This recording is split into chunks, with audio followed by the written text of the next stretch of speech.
Quero pensar com os irmãos nessa noite, refletir com os irmãos a respeito do seguinte tema: salvação, uma dádiva de Deus. Aqueles que encontraram, se coloquem em pé, por favor. Muito bem, assim diz a palavra do Senhor nosso Deus. Primeira carta de Pedro, capítulo 1, a partir do versículo 3 até o versículo 12. Bendito Deus e Pai de nosso Senhor Jesus Cristo, que segundo a sua muita misericórdia, nos regenerou para uma viva esperança, mediante a ressurreição de Jesus Cristo dentre os mortos, para uma herança incorruptível, sem mácula, imarcessível, reservada nos céus para vós outros, que sois guardados pelo poder de Deus mediante a fé, para a salvação preparada para revelar-se no último tempo. Nisso exultais, embora no presente, por breve tempo, se necessário, sejais contristados por várias provações, para que, uma vez confirmado o valor da vossa fé, muito mais preciosa do que o ouro perecível, mesmo apurado por fogo, redunde em louvor, glória e honra na revelação de Jesus Cristo, a quem não havendo visto, a mais, no qual não vendo agora, mas crendo exultais com alegria indizível e cheia de glória, obtendo o fim da vossa fé, a salvação da vossa alma. Foi a respeito desta salvação que os profetas indagaram e inquiriram, os quais profetizaram acerca da graça a vós outros destinada, investigando atentamente qual a ocasião ou quais as circunstâncias oportunas indicadas pelo Espírito de Cristo que neles estava, ao dar de antemão testemunho sobre os sofrimentos referentes a Cristo e sobre as glórias que o seguiriam. A eles foi revelado que não para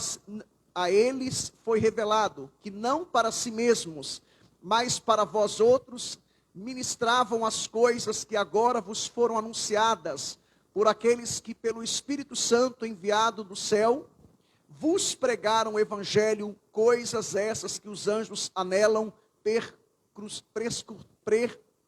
perscrutar. Tem palavra que dá cãibra na língua. Podei-vos assentar em nome de Jesus.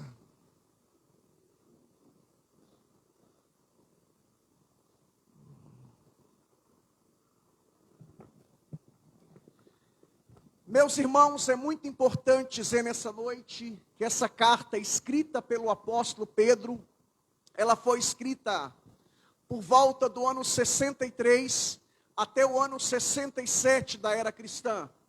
Isto é, depois de Cristo.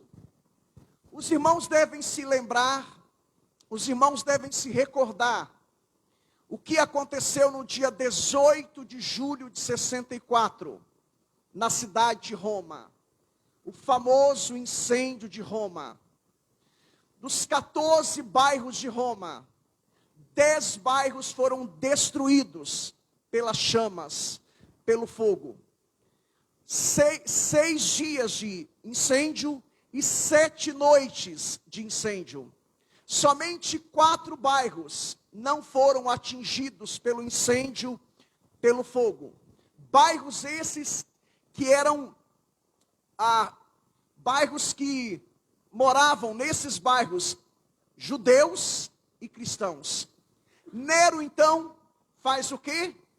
Ele então culpa os cristãos. Ele pega os cristãos como bode expiatório e ele então condena os cristãos. E é neste contexto que o apóstolo Pedro escreve essa carta para os irmãos lá da Ásia Menor. Irmãos estes que estavam na região da Galácia, Ponto Galácia, Capadócia, Ásia Menor, Bitínia, região essa que atualmente corresponde à Turquia. Pedro escreve essa carta lá da cidade de Roma.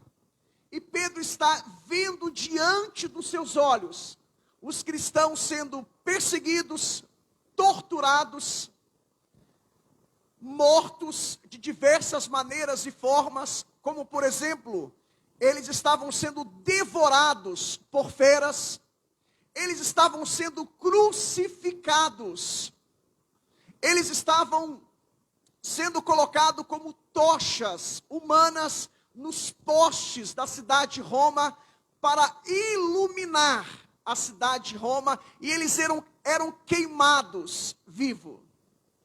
Os bens desses cristãos estavam sendo confiscados. É neste contexto, então, que Pedro escreve essa carta. E o texto que temos em mãos nessa noite, nós poderemos dividi-lo da seguinte maneira, da seguinte forma. Versículo 3, Pedro fala sobre a fonte da salvação, ou a origem da salvação. No versículo 4, Pedro fala sobre a recompensa da salvação. No versículo 5, Pedro fala sobre a segurança da salvação. E dos versículos 6 até os versículos 9, Pedro fala sobre a alegria da salvação.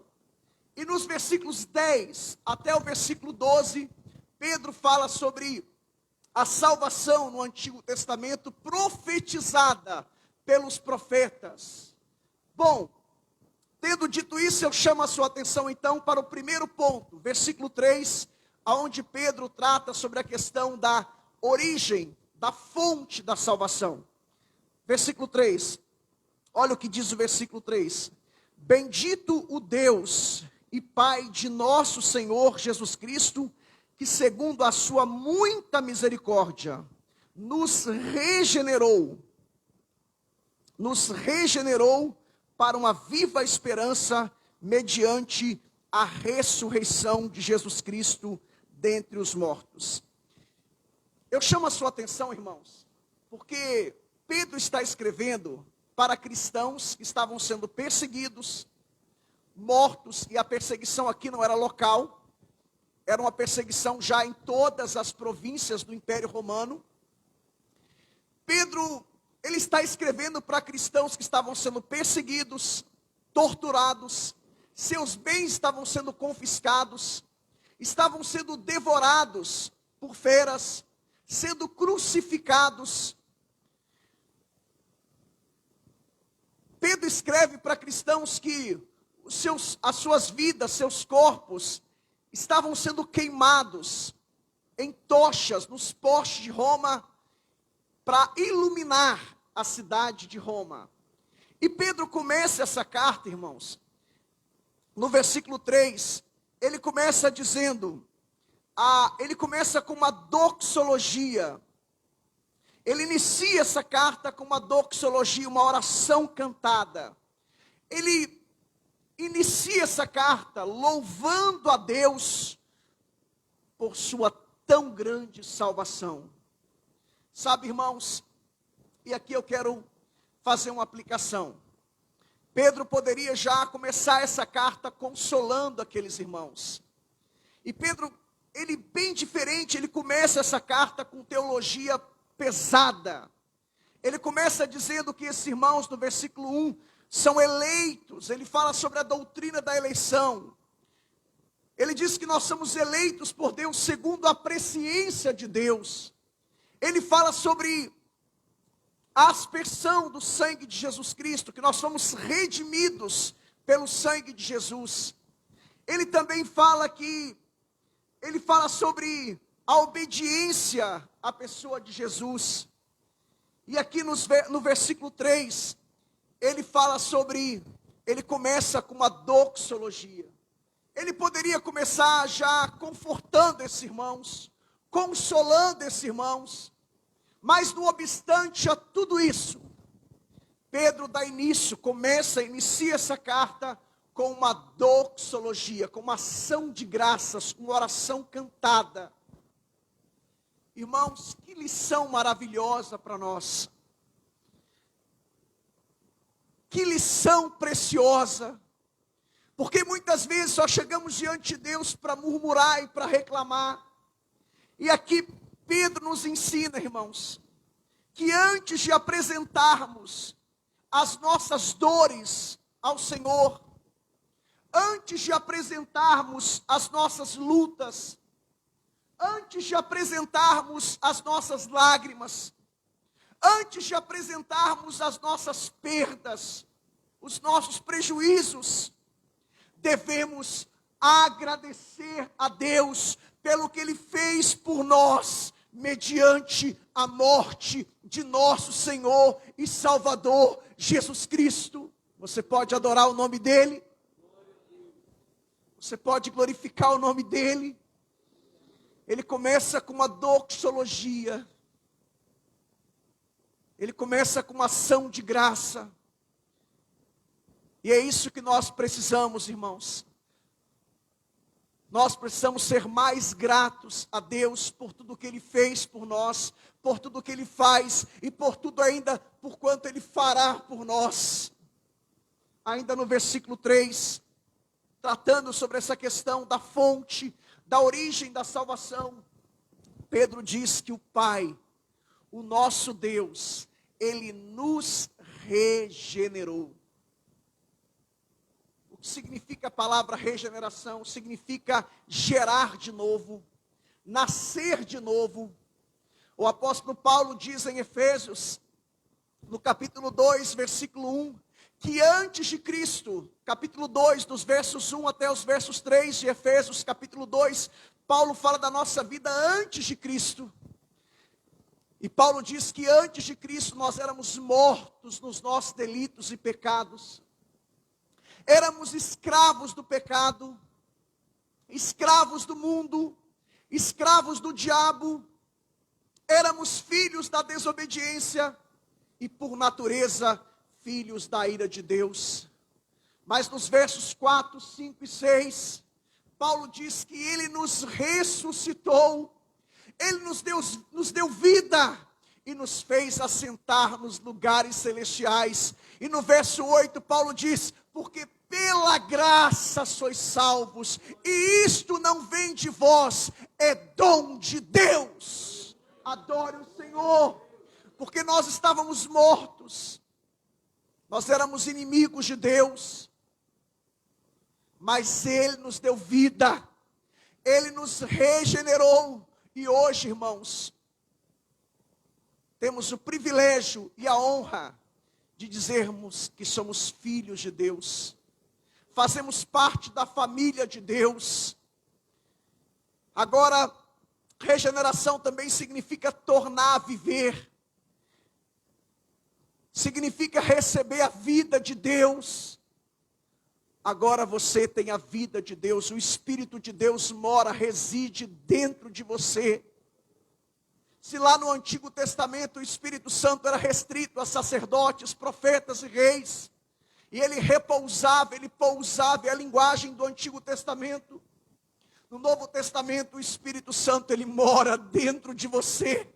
Se no Antigo Testamento você quisesse ouvir a voz de Deus, você tinha que consultar um profeta, mas no Novo Testamento Deus mora dentro de você, o Espírito Santo está dentro de você. Você pode adorar Ele, você pode exaltá-lo, você pode aplaudi-lo também.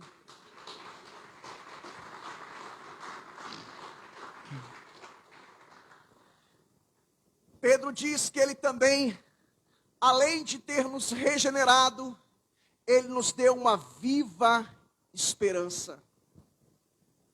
Irmãos, Pedro está escrevendo para cristãos que estão sendo torturados, mortos, crucificados, devorados pelas feras. Mas não obstante a tudo isso, Pedro diz que Deus nos deu uma viva esperança. Sabe por quê, irmãos? Porque a nossa esperança, ela é baseada na morte e na ressurreição de Jesus Cristo. Olha o que Paulo diz lá em 1 Coríntios 15, 14. Chama a sua atenção para esse texto. Volte a página da sua Bíblia, por favor, aí. 1 Coríntios 15, 14. Paulo escrevendo sobre a ressurreição dos mortos para combater uma seita chamada gnosticismo, que negava as principais doutrinas do cristianismo, como doutrina da ressurreição, doutrina da encarnação e doutrina da criação. Paulo gasta um capítulo inteiro para defender uma tese que Jesus Cristo era Deus. E olha o que Paulo diz no capítulo 15. Anteriormente, Paulo já tinha dito que ele ressuscitou, que ele foi visto por mais de 500 pessoas, que ele foi visto por Tiago, e Paulo diz, foi visto também por mim. Olha o que Paulo diz no versículo 14. E se Cristo não ressuscitou, é vã a nossa pregação e vã a vossa fé. Deixe-me dizer uma coisa para você, o cristianismo é a religião da esperança. Se você estudar qualquer religião do mundo, se você estudar a biografia dos principais líderes do mundo, das principais religiões do mundo, nenhum líder prometeu vida após a morte. Jesus Cristo é o único da história que prometeu vida após a morte. E digo mais, ele é o único da história que há fatos, há provas concretas, há provas irrefutáveis que ele morreu, mas ao terceiro dia ele ressuscitou dentre os mortos, e ele vive pelos séculos dos séculos, e ele está sentado à direita de Deus Pai. A ele, somente ele, hoje e para todo sempre, honra, glória, louvor e adoração e aplausos.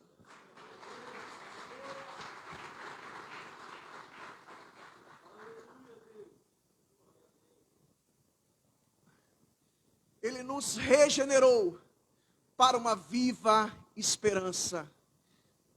Versículo 3 fala da origem da salvação. Sabe, irmãos, deixe-me dizer algo muito importante aqui nessa noite.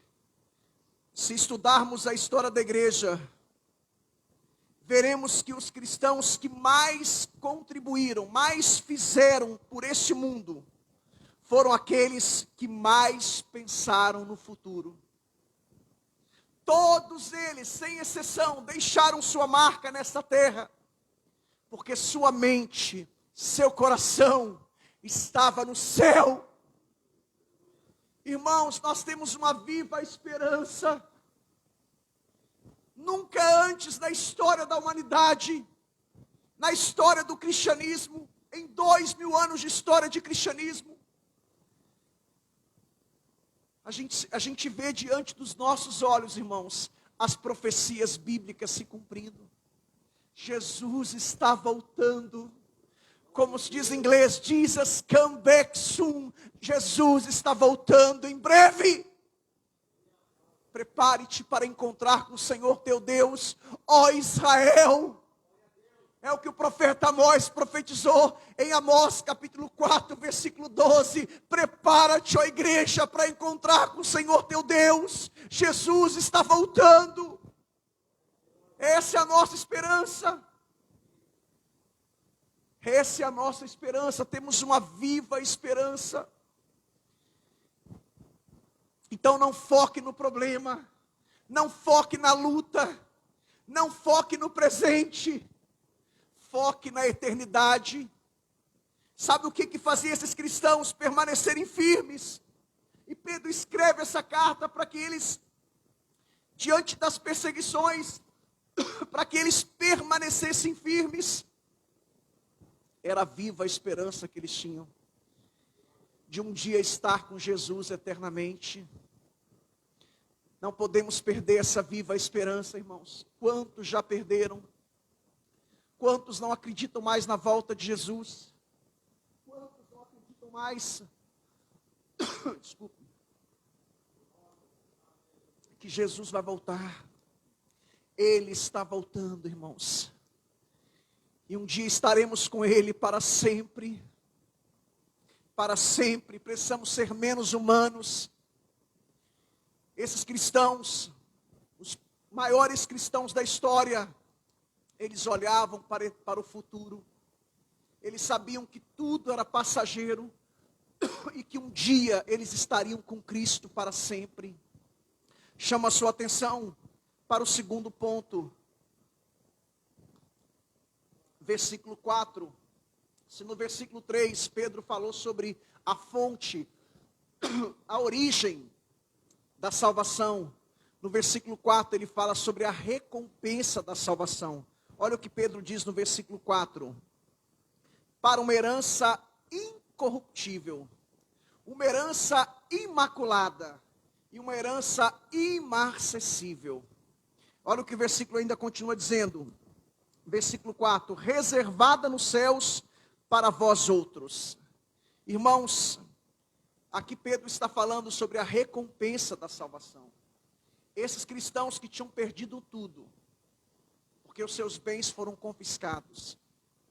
Pedro está dizendo que lá no céu, a herança que Deus tem para eles é uma herança incorruptível, imaculada e imarcessível. O que significa essas palavras? O que significa uma herança incorruptível? Significa algo que não perece, algo que não pode ser danificado, algo que não pode ser destruído, algo que não apodrece.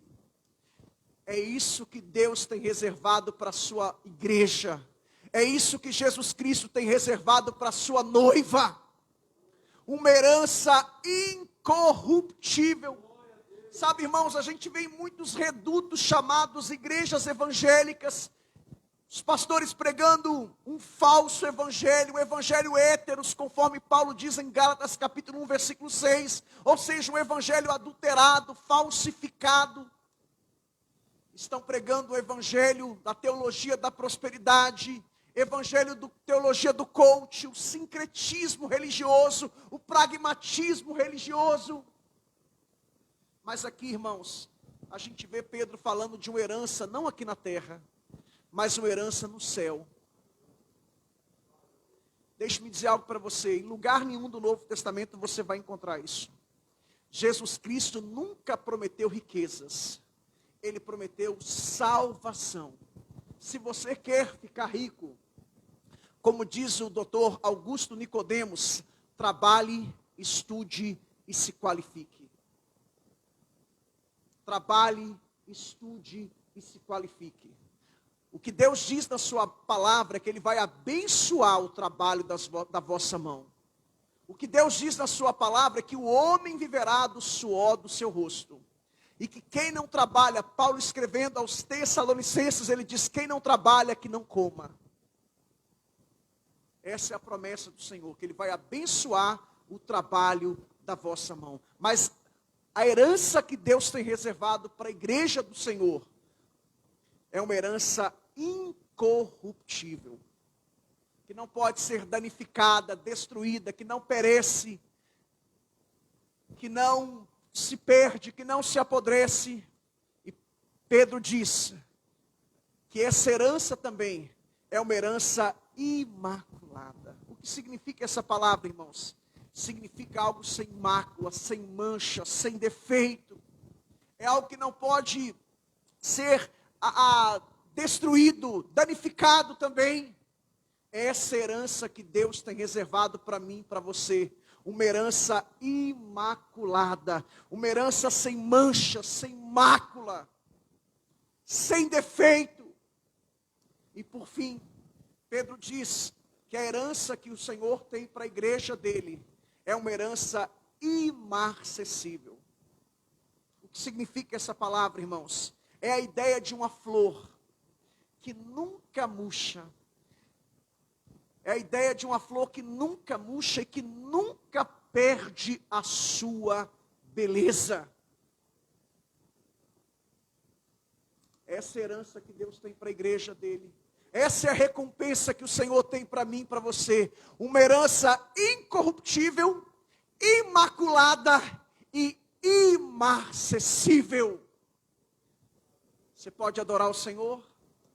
Eu chamo a sua atenção, irmãos. Chamo a sua atenção para o terceiro ponto. Versículo 5. A segurança da salvação. Olha o que Pedro diz aí no versículo 5. Que sois guardados pelo poder de Deus, mediante a fé, para a salvação preparada para revelar-se no último tempo. Irmãos, o que Pedro está afirmando aqui, ele está falando sobre a segurança da salvação. Pedro está afirmando aqui que a salvação ela é garantida pelo próprio Deus. Deixe-me dizer algo para você nessa noite. Eu não estou falando de crente, gente que veio para a igreja por conveniência. Não estou falando de gente que vem para a igreja por interesse, por motivação errada. Gente que vem para a igreja porque acha que igreja é sinônimo de prosperidade, de riqueza. Eu não estou falando de gente que vem para a igreja com segundas intenções. Eu estou falando de gente que teve um encontro com Deus, que teve uma experiência com Deus. E é para essas pessoas que Pedro está afirmando aqui. Pedro está dizendo que essas pessoas, elas jamais podem perder a sua salvação. E Pedro está dizendo aqui, isso é garantido pelo próprio Deus. E Pedro usa aqui, irmãos, um termo militar. Ele usa a palavra, no versículo 5, guardados pelo poder de Deus. Essa palavra na língua grega é a ideia de uma sentinela, de um guarda, de uma escolta armada. É a ideia de alguém que tem uma escolta armada, uma segurança. É a ideia de alguém que tem uma sentinela. E Pedro diz mais, é guardada pelo poder de Deus. Pergunta aos irmãos, o poder de Deus é um poder limitado? Sim ou não? É um poder ilimitado. O mesmo poder que ressuscitou Jesus Cristo dentre os mortos, é o poder que te guarda, que te protege. E quem já pisou, irmãos, no Santo dos Santos, em outro lugar não sabe viver. O que falar de um ateu? Ele estava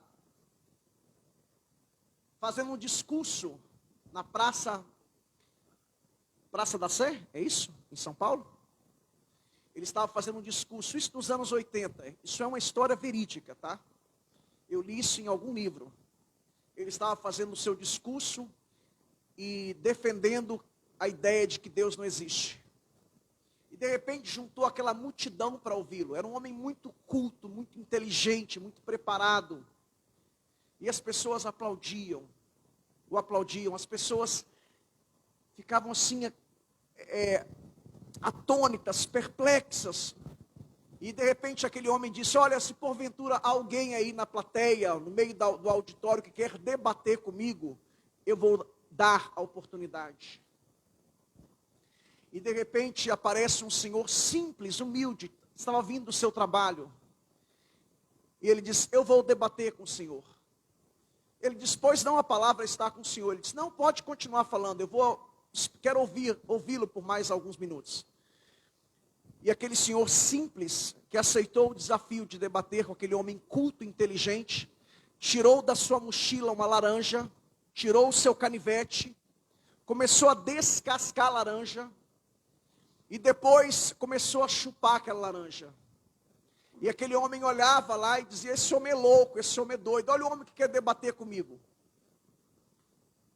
Aí de repente, quando aquele homem terminou de chupar aquela laranja, ele limpou o canivete, guardou as cascas dentro da mochila, e disse, pois bem, eu quero debater com o senhor agora.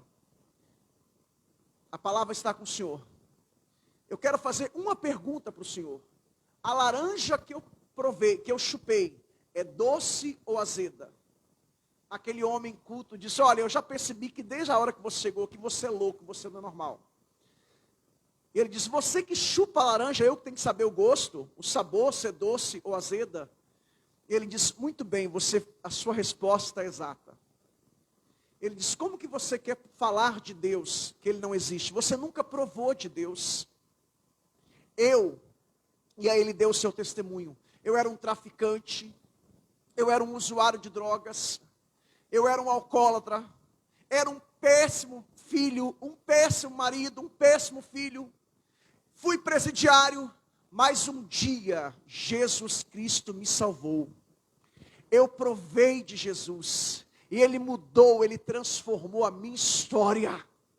E todos então aplaudiram aquele homem, e ele fez o apelo, diz: quem deseja, alguém no nosso meio que deseja entregar sua vida e o seu coração a Jesus. De repente aquela multidão, vários aceitaram, se converteram a Cristo, melhor dizendo. Irmãos, um dia, eu e você, provamos dessa laranja, que é uma analogia para Cristo. Nós provamos de Jesus. Eu não consigo entender quando alguém fala assim: eu me desviei, eu estou desviado. É porque nunca provou dessa laranja, é porque nunca provou de Jesus. O cristão verdadeiro, ele pode ficar fraco, desanimado, ter momentos de altos e baixos, aclives, declives, montes e vales, mas desviar, ele nunca se desvia, porque quem já provou dessa laranja, quem já provou de Jesus, em outro lugar não sabe viver. Lembra quando Jesus se encontrou com a mulher samaritana? Ele diz para ela: mulher, se você beber da água que eu lhe der, você nunca mais terá sede. Irmãos, ele estava falando para uma prostituta. Você sabe que prostituição está conectado com álcool e drogas. Aquela mulher, além de ser uma prostituta, possivelmente era uma alcoólatra, possivelmente era usuária das drogas que existiam na época. O que Jesus estava dizendo para ela: você faz uso de bebida alcoólica hoje, e amanhã você precisa fazer uso de novo, porque o efeito passa. Você faz uso de drogas hoje, e amanhã precisa fazer novamente, porque o efeito passa. Você precisa provar novamente. Você faz parte desse contexto, desse pano de fundo de prostituição, e no outro dia você tem que se deitar com outros homens, porque o efeito passa. O que Jesus estava dizendo para aquela mulher: se você provar da bebida que eu lhe der, da água que eu lhe der, nunca mais você vai ter sede, porque vai nascer dentro de você uma fonte que vai jorrar para a vida eterna. Irmãos, Jesus é a dose maior, é a dose mais forte. Lembra daquele cego que foi curado por Jesus, João capítulo 5? Quando Jesus chega no templo, eles perguntam quando o cego chega no templo, perguntaram para ele: quem te curou? Ele falou: quem me curou não sei. Eu só sei que eu voltei a enxergar.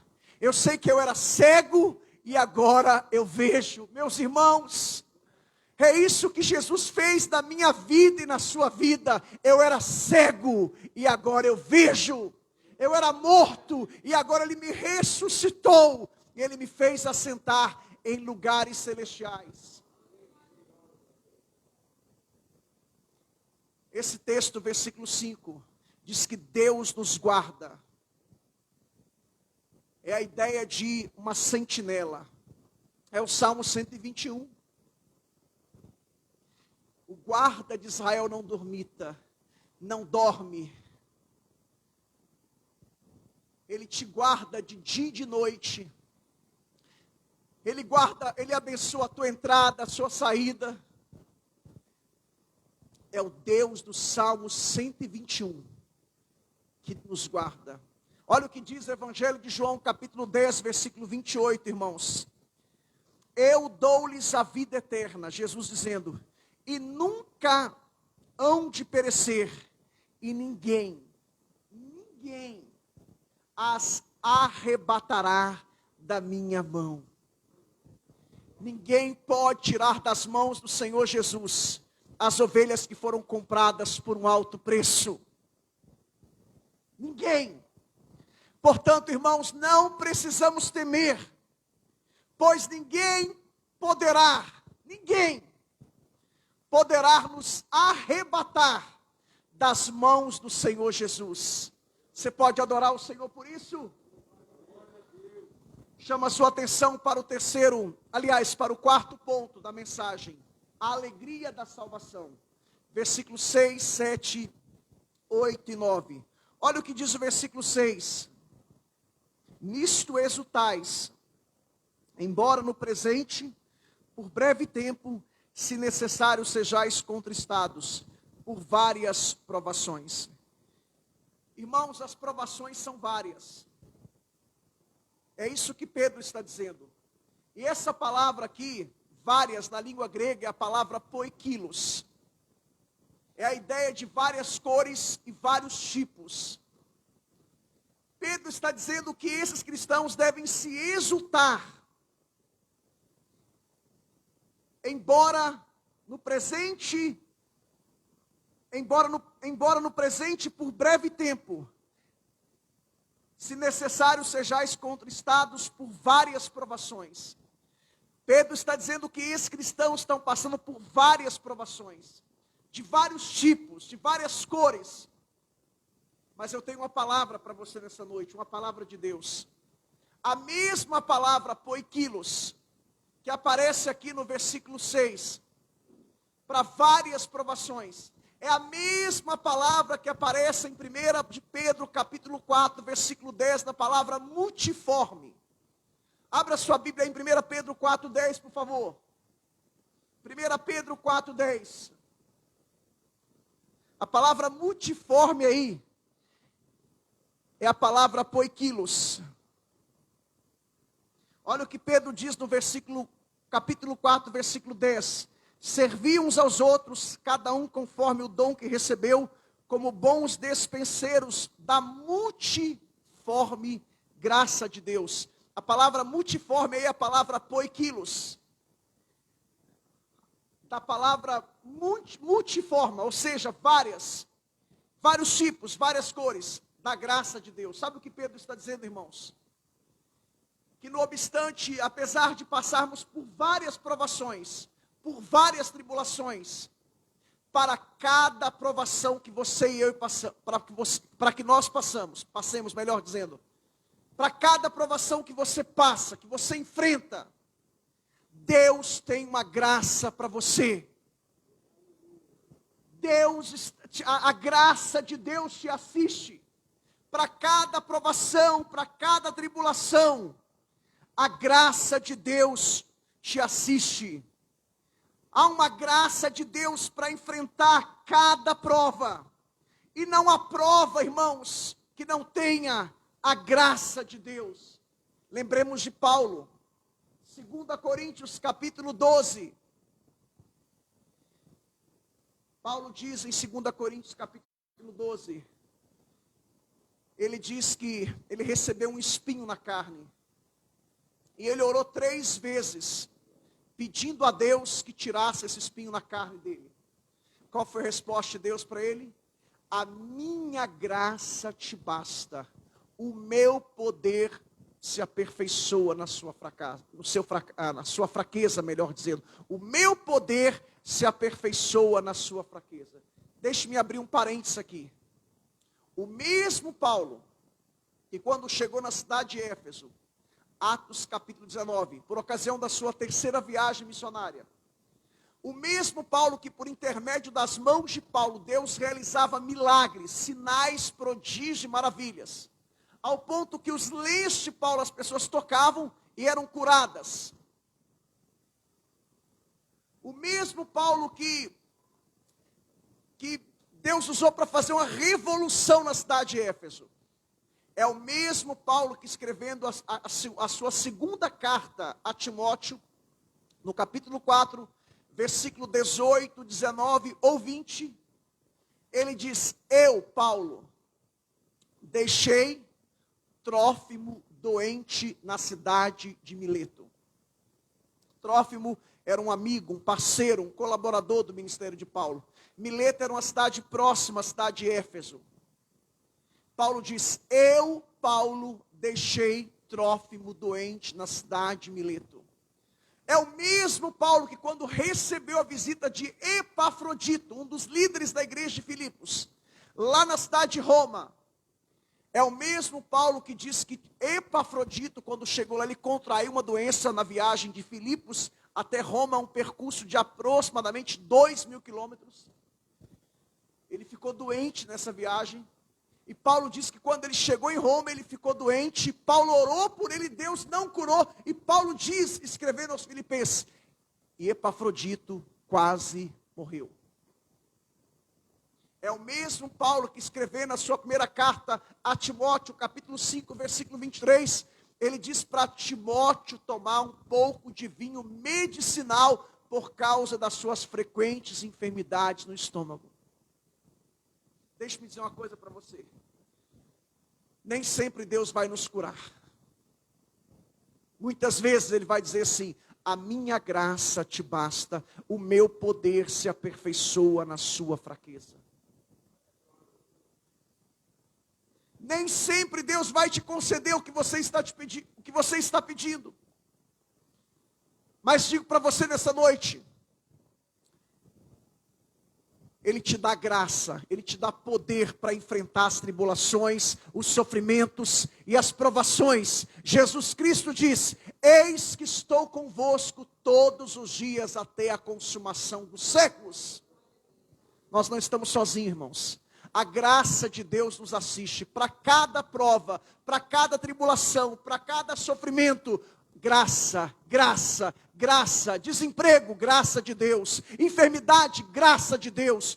Problema conjugal, familiar, graça de Deus. Para cada situação difícil, para cada circunstância adversa, a graça de Deus nos assiste. Conforme está em 1 de Pedro 4,10, a multiforme graça de Deus, ela nos acompanha todos os dias. A palavra multiforme, deixe-me abrir um outro parênteses aqui. Lá no Oriente Médio, lá é muito comum essa questão de tapetes, de várias cores. Quando Paulo escreve multigraça, a multiforme, ele tem em mente essa figura dos tapetes. Como é que chama aquele bichinho que tem lá no Oriente, na China, que descobriram? Que faz a seda, isso. Paulo tinha em mente aqueles tapetes lindos, maravilhosos, de várias cores. E Paulo escreve, olhando com essa figura na sua mente, ele faz essa metáfora, essa analogia. Ele diz que a graça de Deus é como aqueles tapetes. Ou seja, aqueles tapetes lindos e maravilhosos. Se a palavra poikilos, para provações, é a ideia de vários tipos, várias cores.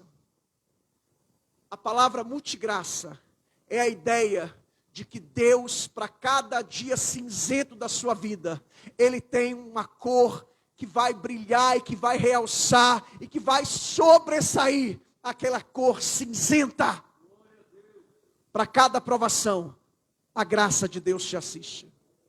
Portanto, você tem motivo para adorar o Senhor, porque a graça de Deus te acompanha. Ela te assiste todos os dias. Olha o que Pedro diz ainda no versículo 6. Ele diz que as provações, elas são passageiras.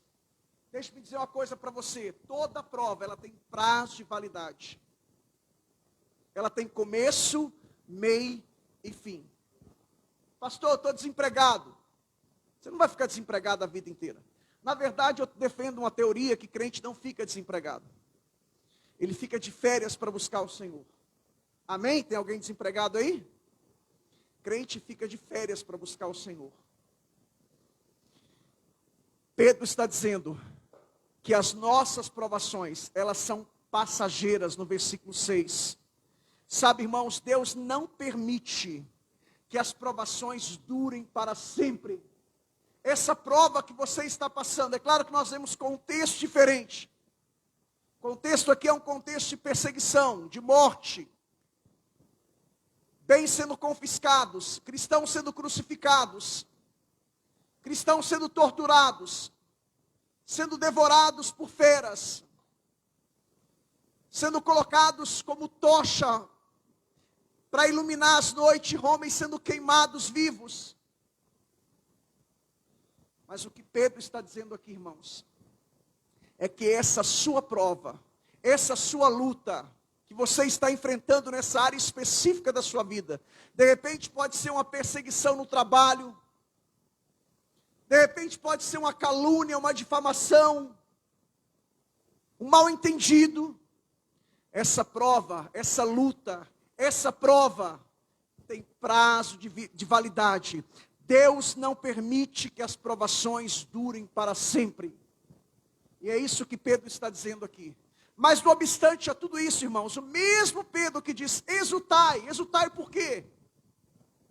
Por tudo aquilo que ele tinha falado anteriormente.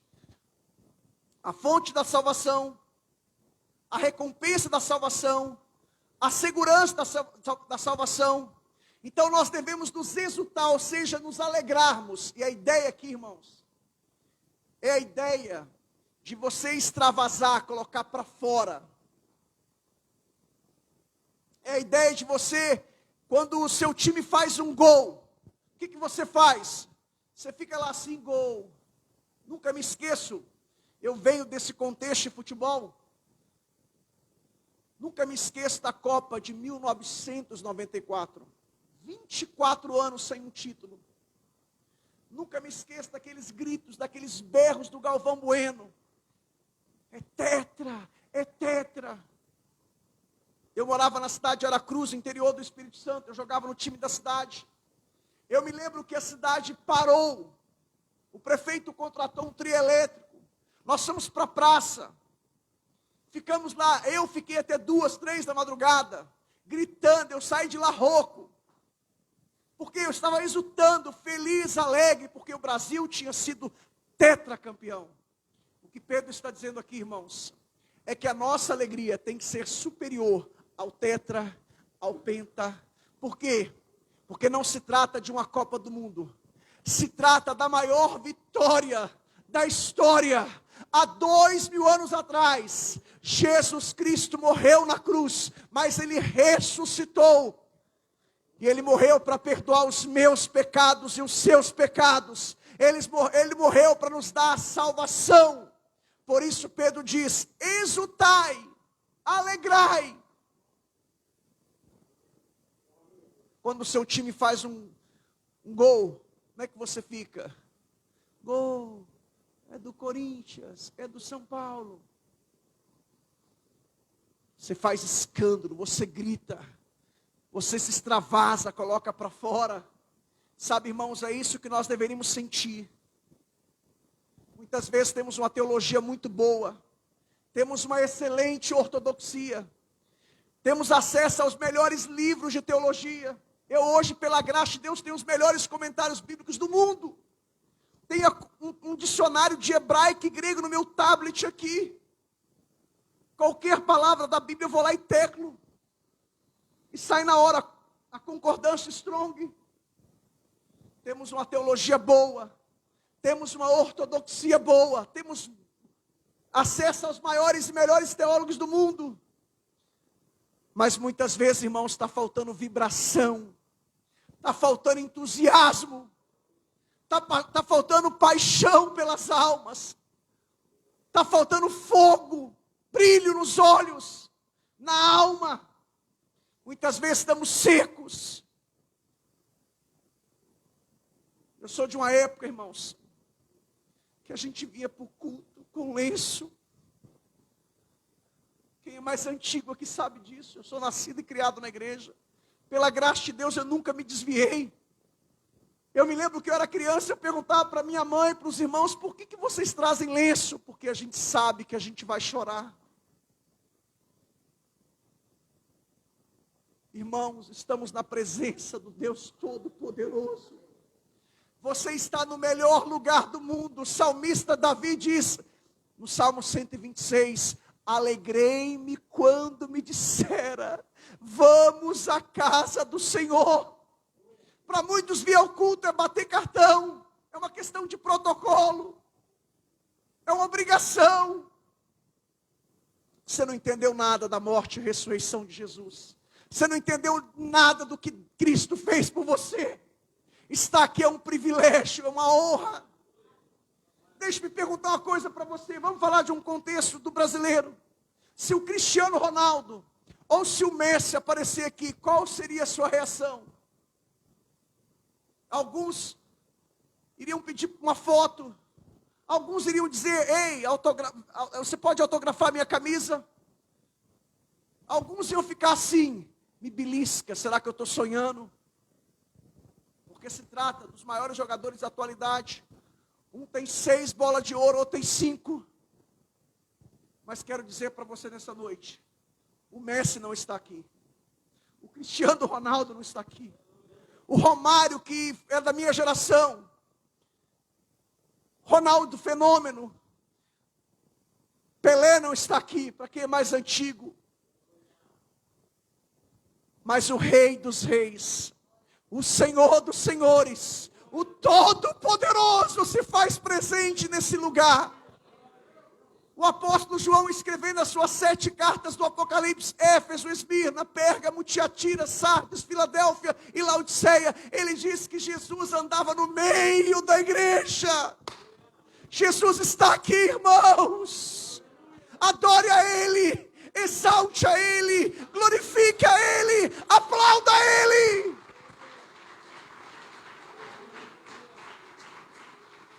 Aleluia. É um privilégio, irmãos, estarmos na presença do Senhor. Olha o que Pedro diz no versículo 7, irmãos. As provações. Leia comigo o verso 7, chama a sua atenção para esse versículo. Olha o que diz o verso 7. Para que uma vez confirmado o valor da vossa fé, muito mais precioso do que o ouro perecível, mesmo apurado por fogo, redunde em louvor, glória e honra na revelação de Jesus Cristo. Sabe, irmãos, as provações na vida dos cristãos, elas são para nos purificar. Aqui nós vemos a figura do ouro, Pedro usando essa figura, essa metáfora, essa figura de linguagem do ouro.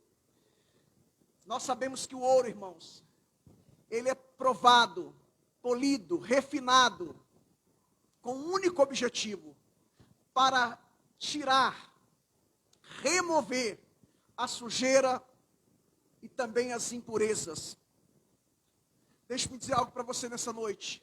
O que Pedro está dizendo aqui, irmãos, assim como o ouro é purificado, para remover as sujeiras, as impurezas, nós também somos provados. Sabe por que você é provado por Deus? Porque Deus está te purificando. Deus está removendo da sua vida, da sua casa, da sua família, impurezas, sujeiras. E deixe-me dizer algo. Lá no Oriente, alguém disse certa feita, que quando o ourive está purificando, está trabalhando no metal, enquanto ele não vê o seu rosto refletindo no metal, ele não para de trabalhar naquele metal. Ei, Jesus Cristo está trabalhando em você. Ele está moldando o seu caráter. Ele está te lapidando. Porque Ele quer ver a imagem dEle em você. Sabe por quê? Porque para onde eu e você vamos, não entra pecado, não entra sujeira, não entra impurezas. É por isso que Deus está trabalhando em nós. E através de nós, Ele está nos purificando. O nosso Deus, irmãos, Ele é o ourives da nossa vida. Somos como vasos nas mãos do olheiro. Eu nunca me esqueço uma vez. Eu era um jovem pastor. Isso nos anos de 99 e 2000. Deus usou um irmão para falar comigo. E Deus usou esse irmão. E Deus disse para aquele irmão: Fabiano, ele me disse, o Senhor manda dizer para você uma coisa, que Deus vai te quebrar como se quebra um vaso, Deus vai te torcer como se torce uma roupa, Deus vai te moer como se moe uma cana. Não sei se para quem é mais antigo aqui, você deve se lembrar que antigamente as famílias pobres lavavam roupa a mão e tinha que bater a roupa. Alguns aqui, a minha mãe teve essa experiência, a Simone teve essa experiência, que é minha irmã, de lavar roupa no rio. E tem que bater. Sabe, irmãos? E o processo foi dolorido. Eu senti algumas vezes Deus me batendo como se batia uma roupa. Deus me moendo como se moe uma cana. Sabe por quê? Porque eu estava nas mãos do olheiro, estava nas mãos do ourives. Ei, deixe-me dizer algo para você. Deus está te quebrando, te lapidando. De repente Deus permitiu que alguma coisa chegasse na sua casa, no seu lar. Não é porque Ele não te ama, não é porque Ele desistiu de você, não é porque Ele te abandonou. É porque Ele está trabalhando em você. E através de você, você está nas mãos do olheiro. Deus é o ourives da nossa vida. Ele está nos lapidando, nos polindo, nos refinando. Ele está tirando as impurezas, as sujeiras. Ele está nos purificando até que a imagem de Cristo se reflita em você. Adore, exalte, glorifique este Deus.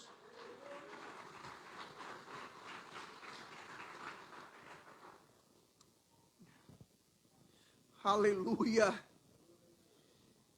E Pedro, ele conclui aqui sobre a questão da alegria da salvação nos versos 8 e 9.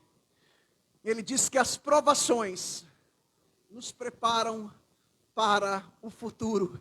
É isso que está no verso 8 e 9. As provações nos preparam para o futuro.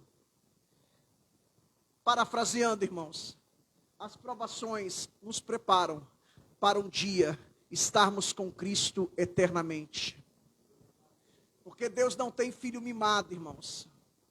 Antigamente a gente tinha uma expressão, né? Filho de Mauricinho ou Patricinha. Deus não tem filho mimado. Deus não tem filhos predileto. Estude a história da igreja. Veja os cristãos do primeiro século. Veja os cristãos daquelas perseguições do século II, século III, com Domiciano, ano 81 até o ano 95, 96. Veja a perseguição de Trajano, ano 110, 111, 112. Veja a perseguição de Marco Aurélio, ano 200 e alguma coisa. Veja a perseguição de Décio, melhor dizendo, de Sétimo Severo, de Diocleciano, de Adriano. Estamos sendo provados, irmãos, porque estamos sendo preparados para um dia estarmos com Cristo eternamente. Muita gente vem para a igreja com motivação errada. Aí quando conhece o verdadeiro evangelho, o evangelho da renúncia, o evangelho que para você ganhar você tem que perder, o evangelho de caminhar a segunda milha, de tirar a capa. As pessoas, não, eu achei que não era isso, eu achei que era prosperidade, que era o céu na terra. Infelizmente estão ensinando isso em muitos redutos chamados evangelhos, melhor dizendo, igrejas evangélicas. Mas Deus permite essas provações, porque Ele está nos preparando para o futuro, irmãos. Para o arrebatamento da igreja, para a segunda vinda de Jesus. Aleluia. E eu termino com isso nessa noite. O último ponto, dos versos 10 até os versos 12. A salvação no Antigo Testamento. O que Pedro está dizendo aqui nos versos 10, 11 e 12.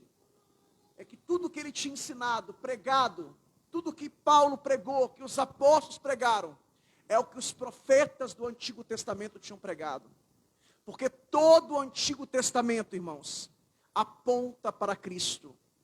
Todo o Antigo Testamento é sombra, é figura daquilo que viria.